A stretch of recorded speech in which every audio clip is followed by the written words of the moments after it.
tardes. El caso clínico que les traigo hoy se trata de un paciente de 86 años quien consultó el servicio de urgencia por presentar deposiciones abundantes con sangre roja rutilante y posterior a esto un episodio de lipotimia como antecedentes de importancia, hipertensión arterial, secuelas de un ACV hemorrágico y al examen físico encontraron palidez mucocutánea y taquicardia. Entonces el enfoque que le dieron inicialmente es que encontraron un paciente adulto mayor con sangrado del tracto gastrointestinal bajo por las características de esas deposiciones, con inestabilidad hemodinámica. Le hicieron primero resucitación con líquidos y solicitaron un angiotac de abdomen. Estos son pues como las imágenes más representativas de ese estudio, donde tenemos a la izquierda una adquisición simple, en el medio una adquisición en fase arterial y a la derecha una adquisición en fase venosa. Donde lo más llamativo fue encontrar, aparte de divertículos colónicos, una imagen hiperdensa con morfología irregular al interior de la luz del asa intestinal, la luz del colon transverso exactamente, que en la fase venosa presentaba aumento en su tamaño o alteración en su morfología y persistiendo con una alta densidad similar a la del medio de contraste. Esto es una reconstrucción coronal donde encontramos que esa lesión hiperdensa representaba un foco de sangrado activo proveniente de un divertículo en el colon transverso. Entonces, y pues, ¿por qué mi interés en presentar este caso clínico? Es porque en los últimos turnos noté que pues cada vez como con más frecuencia están solicitando estudios tomográficos contrastados o angiotomografías de abdomen para estudio de sangrado gastrointestinal. Y es que la sensibilidad y la especificidad son buenas, tienen una sensibilidad, bueno, del 85%, pero con una especificidad del 92% para detectar sangrado gastrointestinal, y la recomendación es que siempre se debe hacer en fases simples, arterial y venosa.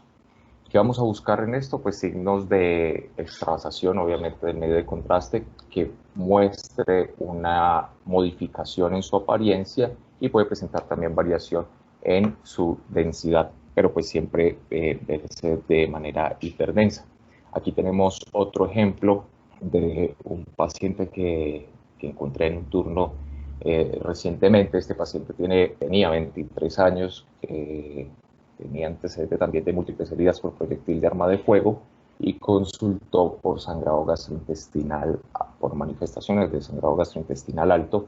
En la angiotomografía nos encontramos con una imagen hiperdensa que está localizada al interior de la luz duodenal con modificación en su densidad y en su morfología en la fase venosa, pero adicionalmente vemos cómo hay una gran distensión de la cámara gástrica con un contenido hiperdenso en su interior. En la reconstrucción coronal vemos cómo hay una imagen globular dependiendo de la arteria gastroduodenal y se ve, pues, adicionalmente con un sangrado activo se dio diagnóstico de un pseudoneurisma proveniente de esta rama vascular.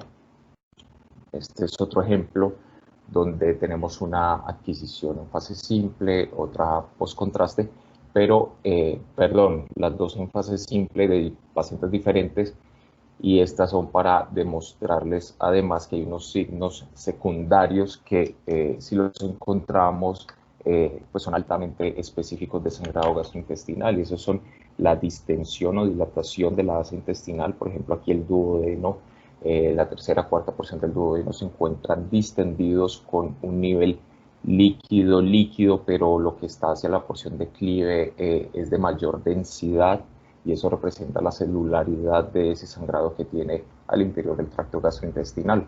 Aquí tenemos otro ejemplo donde esa gran distensión de la cámara gástrica y ese contenido hiperdenso nos debe hacer sospechar entonces de que sí se trata de un sangrado gastrointestinal.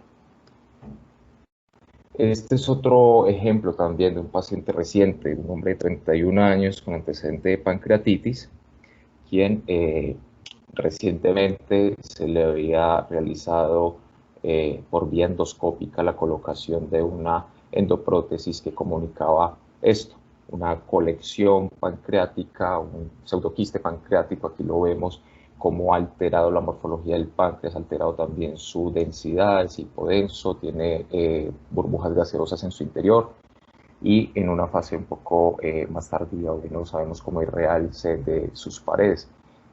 Ese estén lo habían puesto recientemente y después de eso presentó sangrado gastrointestinal alto. Entonces la sospecha o la preocupación de los médicos tratantes eran de, por la vía de acceso a ese pseudoquiste por vía endoscópica, de haber lesionado la arteria gástrica izquierda, por lo que solicitaron este angiotac, donde pues ya en retrospectiva lo que se vio anormal fue esta estructura vascular dilatada con contornos lobulados, localizada adyacente o en el surco pancreatoduodenal. Más adelante les mostraré el desenlace.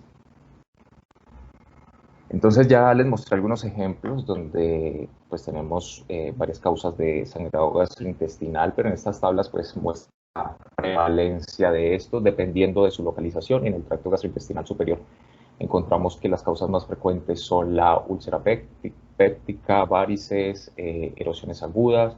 En el tracto gastrointestinal bajo, los divertículos, la colitis isquémica, las hemorroides. Y cuando se ha descartado el sangrado gastrointestinal alto o bajo por vía endoscópica, quedaría entonces el sangrado originado en el tracto o en el intestino delgado. Y si se trata de una persona menor de 40 años, las enfermedades intestinales inflamatorias son la principal causa, y en mayores de 40 años las angiodisplasias.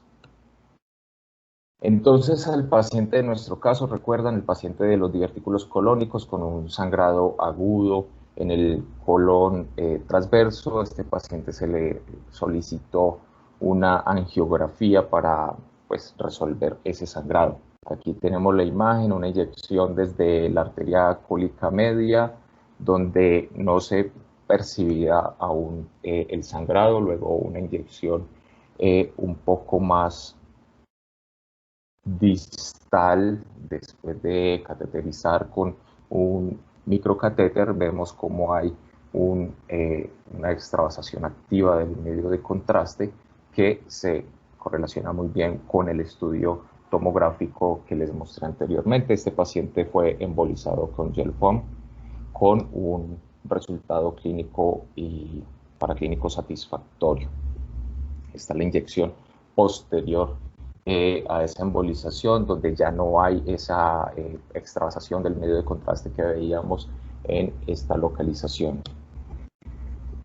Y en cuanto al tratamiento, pues la literatura describe que se puede utilizar coils, partículas de polivinil alcohol, gel foam, pegamento. Todo esto depende de cómo se sienta más cómodo, con cuál de estos se sienta más cómodo el radiólogo intervencionista, y obviamente del tipo, el origen de ese sangrado, de qué tan distal o proximal sea el problema que lo esté causando. La principal preocupación al utilizar cualquiera de estos es que se produzca una isquemia intestinal, que relativamente su frecuencia es baja, es menos del 3%, pero hay artículos que lo reportan hasta un 20%.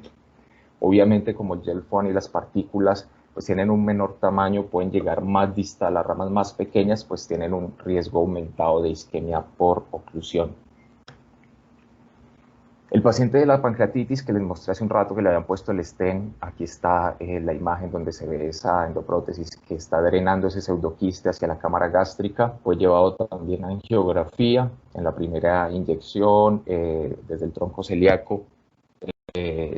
Pues se detectó algo anormal. Después de hacer un poco de despeje y enfocarse un poco mejor en esa estructura normal, vemos cómo de la arteria gastrodenal se forma esta imagen sacular, pues compatible con un pseudoaneurisma que era el que estaba, o el causante de ese sangrado gastrointestinal, el cual fue embolizado con coils y con un adecuado resultado angiográfico. Vemos cómo hay oclusión completa de ese pseudoneurisma y clínicamente el paciente no volvió a manifestar sangrado gastrointestinal.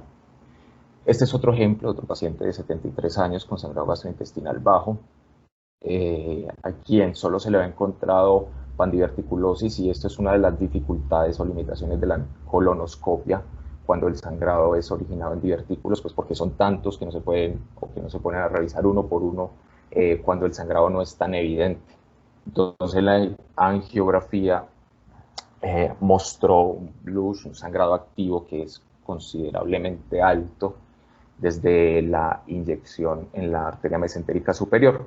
Se ingresó con un catéter ProGrade para ser un poco más selectivo, se embolizó también con GELF-1 y el resultado angiográfico, si lo comparamos antes y posterior a la embolización, es totalmente satisfactorio. Ya no hay extravasación del medio de contraste, se resolvió el sangrado.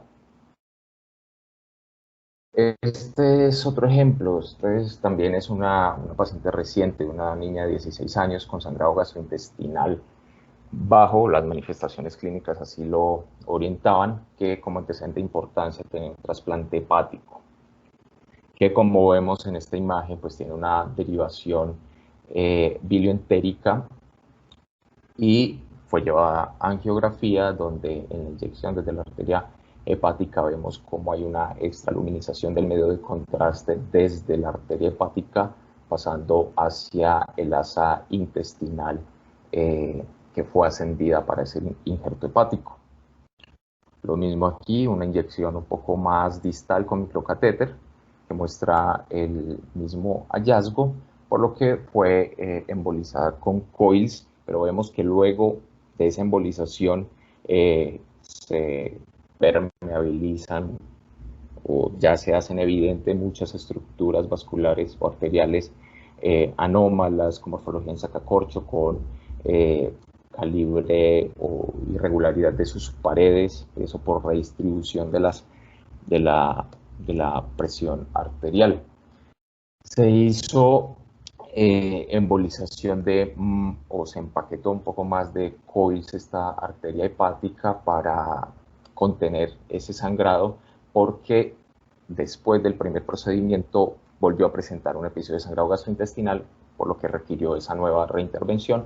Se empaquetó un poco más y luego ya el resultado pues angiográfico no mostraba ninguna extravasación hacia el tracto gastrointestinal, pero sí mostraba pues otras alteraciones como ese flujo hepatopulmonar. Entonces, ¿cuáles son los objetivos de esa embolización?